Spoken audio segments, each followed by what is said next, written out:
Nous allons maintenant aborder une notion fondamentale de la programmation, les variables. Si l'on veut qu'un programme mémorise des données afin de les manipuler et de les traiter, nous serons obligés d'utiliser des variables. Voici un petit programme qui en illustre le fonctionnement. Mais avant de le parcourir, qu'est-ce qu'une variable ? Nos ordinateurs actuels possèdent de grandes quantités de ce qu'on appelle mémoire vive, ou RAM, c'est-à-dire une mémoire temporaire qui mémorise des données qui seront perdues lorsqu'on éteint l'ordinateur. De nos jours, un ordinateur peut facilement mémoriser plus de 8 gigaoctets de données. Qu'est-ce que signifie gigaoctet ? Un gigaoctet, c'est 1 milliard d'octets. Donc 8 gigaoctets, c'est 8 milliards d'octets. Un octet, c'est un groupe de 8 bits. Et un bit, c'est la plus petite donnée que manipule un ordinateur. Un bit vaut soit 1, soit 0. Un octet est donc une donnée faite par la combinaison de 8 bits. Pour simplifier les choses, on peut imaginer un octet comme étant une petite case mémoire capable de stocker une donnée. Notre ordinateur possède donc 8 milliards de cases mémoire. Mais lorsqu'on veut stocker une donnée dans une case mémoire libre, comment faire pour la retrouver parmi les 8 autres milliards de cases ? Pour l'ordinateur, c'est facile. Chaque case possède un numéro, ou plus exactement une adresse. Pour nous, c'est plus compliqué, c'est extrêmement difficile de manipuler les cases mémoire au travers de leurs adresses. En plus, plus notre programme prendra de l'ampleur, plus il aura besoin de stocker des données. Pour nous éviter de devoir manipuler directement des adresses mémoire, notre langage de programmation nous simplifie la vie avec les variables. En fait, une variable c'est un nom, une sorte d'étiquette qu'on attache à une case mémoire. Une fois cette étiquette attachée, on pourra manipuler le contenu de la case mémoire grâce à ce nom plutôt qu'avec l'adresse. Revenons à notre programme.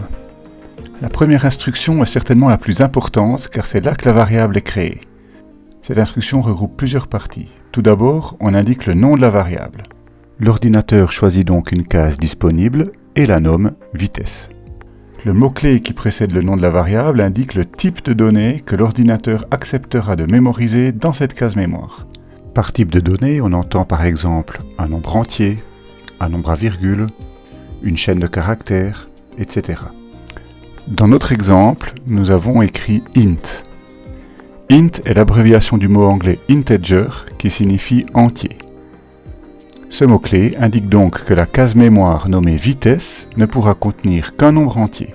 Si on essaye de mémoriser dans cette case autre chose qu'un nombre entier, une chaîne de caractères par exemple, le compilateur signalera une erreur. Pour bien distinguer le mot-clé du nom de la variable, celui-ci est affiché en jaune par notre IDE. La partie de droite contient un signe égal suivi d'un nombre.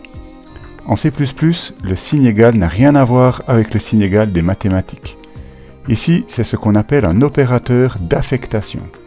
L'opérateur d'affectation se charge d'écrire dans la case mémoire dont le nom est spécifié à sa gauche, la valeur qui se trouve à sa droite. Ainsi, cette instruction, tout en créant une variable nommée vitesse, pouvant stocker un nombre entier, mémorise le nombre 80 dans cette case mémoire. Dans le jargon, lorsqu'on crée une variable, on dit qu'on la déclare. Et si en même temps qu'on la déclare, on lui affecte une valeur de départ, une valeur initiale, on dit qu'on l'initialise. Bien que le C++ ne nous oblige pas à initialiser une variable au moment de sa déclaration, c'est une bonne habitude à prendre. La ligne suivante est plus simple à comprendre. Lorsque l'ordinateur exécute cette instruction, la variable vitesse existe déjà. L'opérateur d'affectation, le signe égal donc, prend la valeur à sa droite pour la stocker dans la variable indiquée à sa gauche. Dans cet exemple, le nombre 40 va donc remplacer le nombre 80 qui se trouvait dans la case mémoire appelée vitesse. Pour finir, la dernière instruction affiche un texte sur la console. Contrairement aux exemples qu'on a vus dans les vidéos précédentes, on demande ici à la commande stdcout d'afficher plusieurs éléments. Pour que stdcout affiche plusieurs éléments, il suffit de les mettre les uns à la suite des autres avec à chaque fois un opérateur de flux. stdcout va commencer par afficher la chaîne de caractères vitesse. Ensuite, il va voir le mot vitesse. Comme ce n'est pas une chaîne de caractères, mais le nom de notre variable, il va afficher le contenu de la variable. Dans notre exemple, le nombre 40.